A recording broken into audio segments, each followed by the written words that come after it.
Students, आपका कक्षा 10वीं के विषय बीजगणित में हार्दिक स्वागत है। पिछले वीडियो में आपने प्रकरण 1 का तथा प्रश्न संग्रह 1.5 का क्वेश्चन नंबर 5 तक आपने वीडियो को देखा और उसे समझा।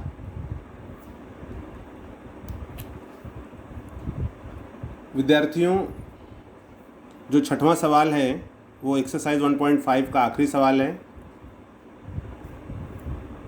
देखते हैं कि ये सवाल क्या है।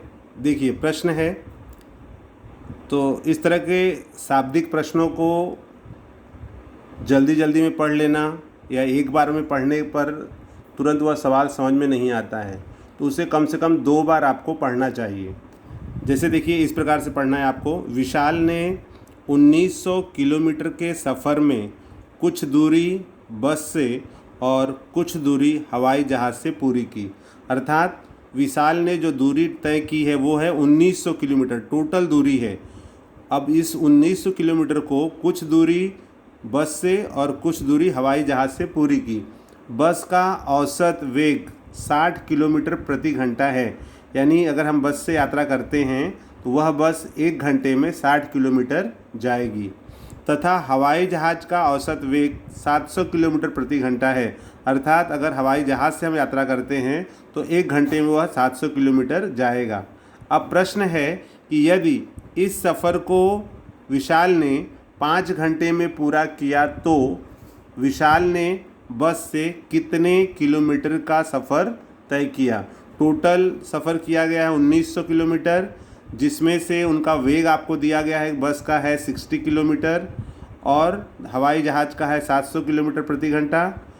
और टोटल जो 1900 किलोमीटर को दूरी तय करने में जो समय लगा है वो 5 घंटे लगे हैं। तो आपको बताना है कि विशाल ने बस से कितने किलोमीटर की दूरी तय की। तो सर्वप्रथम यहाँ पर हम मान लेंगे, माना विशाल ने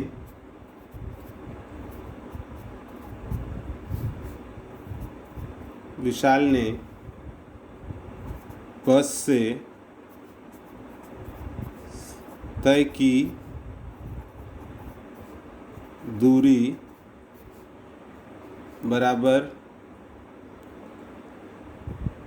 x किलोमीटर तथा विशाल ने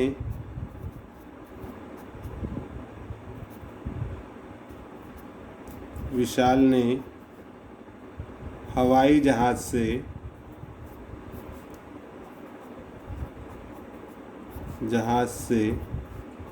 तय की दूरी बराबर y किलोमीटर। विद्यार्थियों, जैसे आप जानते हो कि समय बराबर होता है समय बराबर दूरी बटे चाल।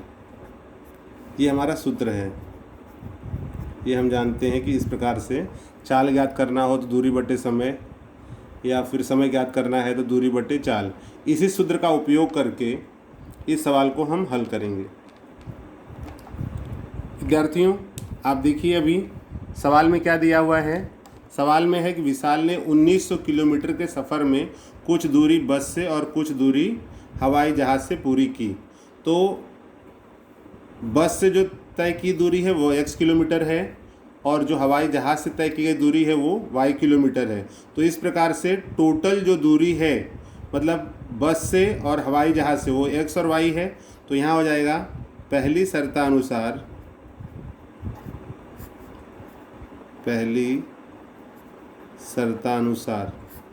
शर्त में क्या दिया हुआ है। अगर हम यहाँ पर लेते हैं कि बस का औसत वेग 60 किलोमीटर प्रति घंटा है, तो यहाँ पर आप ले लोगे, इसलिए इस सूत्र के आधार पर समय बराबर दूरी बटे चाल। तो दूरी है x किलोमीटर, चाल है 60 किलोमीटर प्रति घंटा। बस की जो चाल है वो 60 किलोमीटर प्रति घंटा बस का है, और हवाई जहाज़ का है 700 किलोमीटर प्रति घंटा। तो पहली शर्तानुसार इस सूत्र के आधार पर दूरी बटे चाल है समय बराबर, तो समय बराबर दूरी बटे चाल प्लस, और अब यहाँ पर है हवाई जहाज़ का है y बटे 700। समय कितना लग रहा है 5 घंटे। जैसे यहाँ पर है ना समय बराबर दूरी बटे चाल, तो ये हमारा समय है, समय बराबर दूरी बटे चाल। अब आप देखोगे यहाँ पर हर समान नहीं है,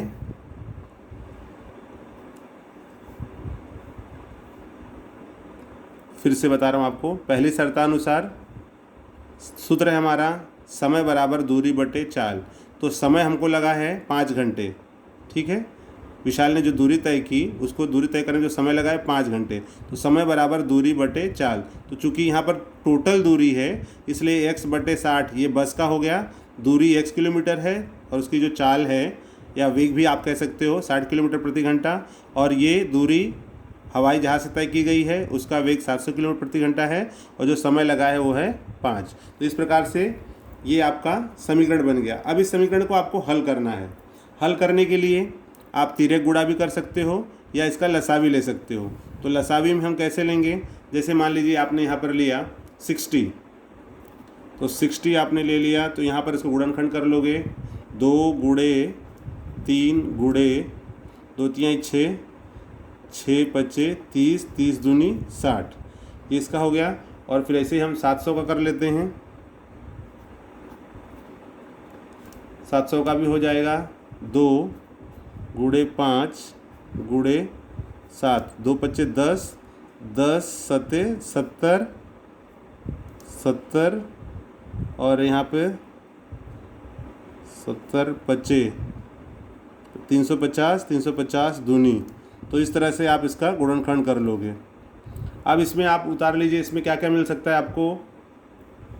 एक तो ये 2 मिल गया, यहाँ पर इसे मसावी हम लेते हैं, तो पहले आप ये ले लोगे 2, फिर ये 5 है दोनों जगह पर 5, फिर आपका यहाँ पर ये 2 है, आपने ले लिया 2। अब बचा क्या 3 और 7, तो 3 और 7 भी ले लो, तो क्या मिल गया यहाँ पर 2। मतलब ये जो हमने राउंड में लिया है ये सभी मसावी हैं। जैसे अभी 5 था यहाँ पर, ये जोड़ी बन गई, तो यहाँ पर बचा गया अभी 3। ये जो हमने लिया वो मसावी है, जो बच गया है 3 7 5, तो यहाँ पे 3 7 और 1 5 ये ले लीजिए, तो ये इसका लसावी हो जाएगा। 2 पच्चे 10, 10 दूनी 20, 20 तिहाई 60, 60 6 सत्ते 42, 420, 420 पच्चे, तो ये हो जाएगा आपका यहाँ पर 2100, ठीक है। 7 पच्चे 35, 35 105, 105 दूनी 210, 210 दूनी 420, 420 पच्चे, तो 420 पच्चे अगर हम कर लेते हैं 2100, इस प्रकार से यहाँ पर 2100 मिल गया। तो 2100 इसका लसावी है, तो हम यहाँ पर आप लिखोगे लसावी बराबर 2100। लसावी क्यों याद कर रहे हैं विद्यार्थियों, इसलिए याद कर रहे हैं कि जो नीचे का हर है वो 60 और 700 है, तो इस हर को हमें यहाँ से हटाना है। इसको हटाने के लिए ये क्रिया कर रहे हैं। आप गुणा करने तिर्यक कर सकते हो, 700x 60y, फिर यहाँ पे हो जाएगा नीचे 6 सत्ते 42, मतलब 42,000 हो जाएगा। तो थोड़े अंक बड़े हो जाएंगे, इसलिए हमने इसको यहाँ पर लसावी ले लिया। तो ये इसका LCM है, इंग्लिश में इसको LCM कहते हैं, हिंदी में लसावी। तो 2100 आ गया। अब यहाँ पर गुणा कर दीजिए, x बटे 60 गुणे 2100 प्लस y बटे 700 गुणे 2100 बराबर 5 गुणे यहाँ पर हो जाएगा 2100। तो दोनों पक्षों में हमने 2100 से गुणा कर दिया। तो देखिए यहाँ पर क्या हो गया, ये 0 से 0 कैंसिल, और फिर यहाँ पर आ जाएगा 6 का 18,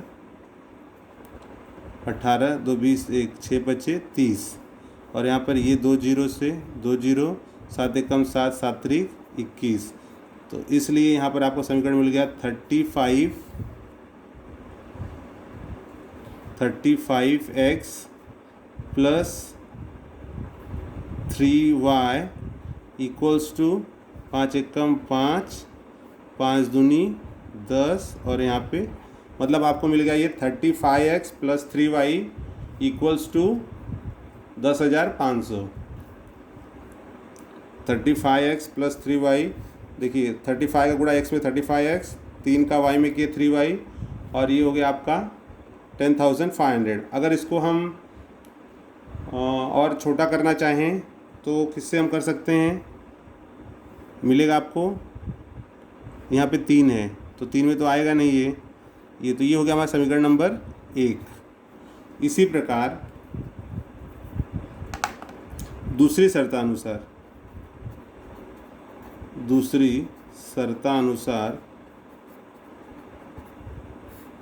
शर्त में क्या दिया हुआ है कि जो कुल दूरी तय की गई है बस से और हवाई जहाज़ से वो मिल करके है 1900 किलोमीटर। तो यहाँ पर हो जाएगा x बस से तय की गई दूरी प्लस जहाज़ से तय की गई दूरी बराबर 1900 किलोमीटर। ये हो गया हमारा इक्वेशन नंबर 2।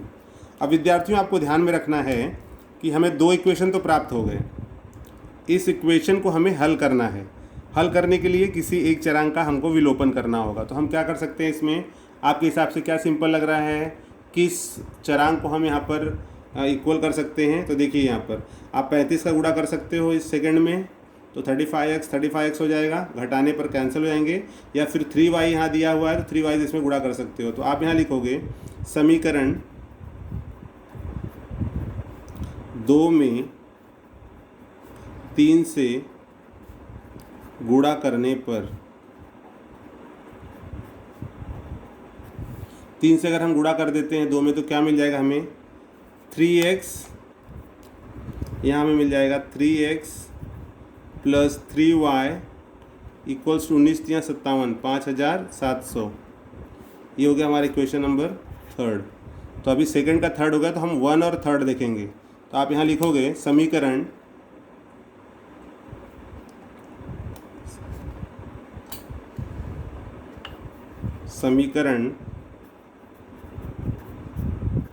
1 में से समीकरण 2 घटाने पर, समीकरण 1 में से अगर 2 घटाते हैं तो देखिए क्या मिलता है, सॉरी यहाँ पे आपको लिखना है 1 में से 3 घटाने, क्योंकि 2 का 3 हो गया है।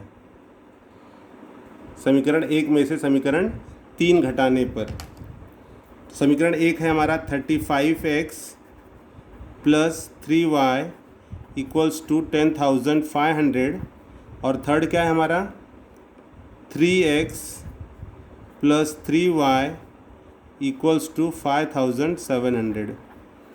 मैंने विद्यार्थियों पहले भी आपको कहा है, जब घटाने की हम क्रिया करते हैं तो आपको चिन्ह यहाँ बदलना होता है। यहाँ पर कोई चिन्ह नहीं है, मतलब प्लस है, प्लस का आप करोगे यहाँ पे माइनस, प्लस का हो जाएगा माइनस, यहाँ पे प्लस है तो हो जाएगा माइनस। तो इस प्रकार से ये चिन्ह आपका बदल जाएगा। अब यहाँ पर 35x में से 3x घटा दोगे तो 32x, ये प्लस 3y और माइनस 3y कैंसिल, यहाँ क्या बच जाएगा, यहाँ पर है 0, यहाँ पे गया 0, 5 में से 7 नहीं जाएगा, उधार ले लो, 15 में 7 गया 8, यहाँ बच गया 9 में से 5 गया 4, क्या मिलेगा यहाँ पर 4800। इसलिए x इक्वल्स टू 4800 अपॉन 32, इसको कट कर दोगे तो क्या मिल जाएगा आपको, इसलिए x इक्वल्स टू, इसको आप काटोगे तो 16 से काटते हैं इसको, 16 दूनी 32, 16 तियाँ 48, 300, और फिर 2 से इसको काटोगे यहाँ पर 150, तो x इक्वल्स टू 150। तो इस तरह से विद्यार्थियों हमें x का वैल्यू मिल गया 150। x बराबर x बराबर 150 समीकरण 1 में रखने पर